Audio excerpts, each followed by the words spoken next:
Pitanje broj 23. Nastanak rimskih portreta. Rimljani su stvorili pravu umetnost stvaranja portreta. Rimljani su bili okrenuti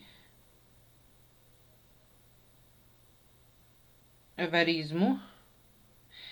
Pisani izvori iz najranijih vremena Republike svedoče da su već tada zaslužne političke i vojne ličnosti bile odlikovane tako što bi njihove statue bile postavljene na javnim mestima, ali nije očuvan ni jedan portret stariji od 1. veka pre nove ere.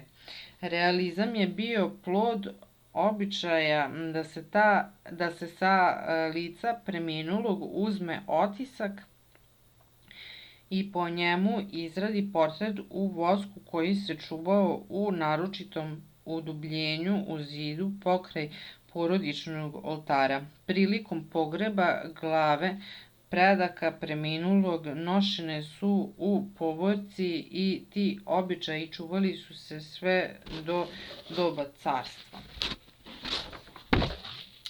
Izgleda da je običaj da se portreti predaka rade u trajnijem materijalu nastao početkom 1. veka pre nove ere. Na portretima patricija prikazuju se crte lica do svake pojedinosti i bez ikakvog laskanja.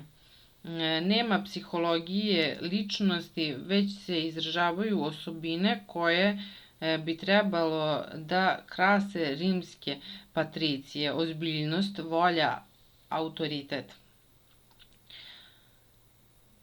Aulus Metellus, portret ozbiljnog Rimljanina u rimskoj togi. Etruski rad sa etrurskim natpisom. Portret patricija sa bistama predaka. Rimski portret nastaje u patricijskoj društvenoj sredini. To je umetnički oblik koji najbolje otkriva mentalitet i običaje rimske aristokratije. Oni koji su stvorili rimski portret u njegovoj karakterističnoj republikanskoj formi, umetnici su iz grčkih radionica, čiji je zadatak bio prikazivati tipično rimsku patricijsku ideologiju. Drugi put, pitanje broj 23.